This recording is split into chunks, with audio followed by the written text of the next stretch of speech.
come to the stage.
தினை லட்டு எப்படி செய்யணும் அப்படின்னா, தினை அரிசியை வந்து வறுத்துட்டு பச்சை அரிசி அதுக்கு ஈக்குவலாக வறுத்து அப்புறம் ரெண்டையும் பொடிச்சு வச்சுட்டு அப்புறம் ஜீனி அதையும் பொடிச்சு வச்சுட்டு நெய்யை வந்து சுட சுட காய்ச்சி அதில் போட்டு நல்லா விரவி சூடு பொறுக்கிற அளவுக்கு கையிலையே நல்லா பிசைஞ்சு உருட்டி வைக்கணும். உருட்டி வச்சு அதை லட்டு நல்லா உருண்டையாக பிடிச்சிக்கணும்.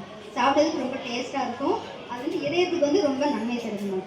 தினை வந்து நாட்டு சக்கரை போட்டால் ரொம்ப நல்லது உடம்புக்கு. வரும். டேஸ்ட் வந்து கொஞ்சம் டிஃப்ரெண்ட்டாக இருக்கும், நல்லாயிருக்கும்.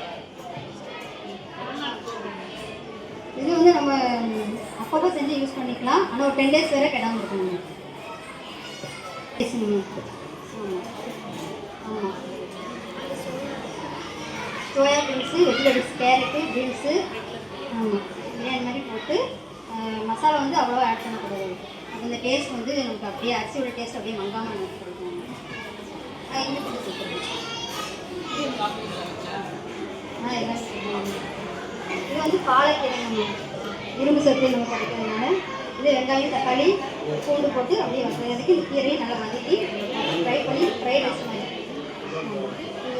மிளகையும் வந்து நல்லா மிக்ஸில் ராவாகவே அரைச்சிட்டு அந்த தோசை மாவு இருக்குங்களா அதெல்லாம் மிக்ஸ் பண்ணிவிட்டு அப்புறம் முன்னாடி நாட்டு சக்கரை போட்டு கலக்கி அந்த பணியாரத்தில் வந்து எடுத்தோன்னா நல்லா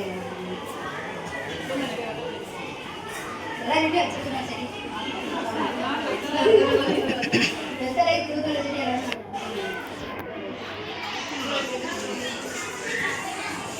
வந்து உளுந்து பச்சரிசி ஃப்ரை பண்ணி வந்து உடலையே விசில் எடுத்து அந்த ஸ்கூல் விட்டு விசில் எடுத்து அந்த டேஸ்ட் பண்ணி வச்சுருக்காங்க.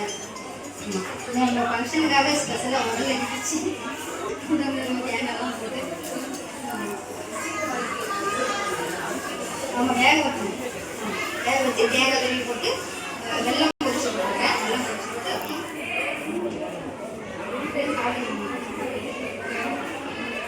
நல்லா பருப்பு மணி சாப்பிடுவோம். கலர் நம்ம வந்து எடுத்துக்கவே நம்ம பார்க்கலாம். நம்மளுக்கு ஒர்க்கிங் ஸ்பீடில் வந்து எடுத்துக்கவே பார்க்கலாம். கரும்பு நம்ம முட்டு வழி எல்லாருமே இப்போ நடந்து தான்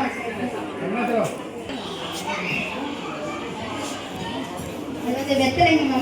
வெத்திலை, ஜீரகம், மிளகு மூணு ரா மெட்டீரியல் அரைச்சி அசிஸ்டர் தோசை மாவு அதில் வந்து கலக்கி விட்டுட்டு கொஞ்சம் நாட்டு சக்கரை போட்டு கலந்து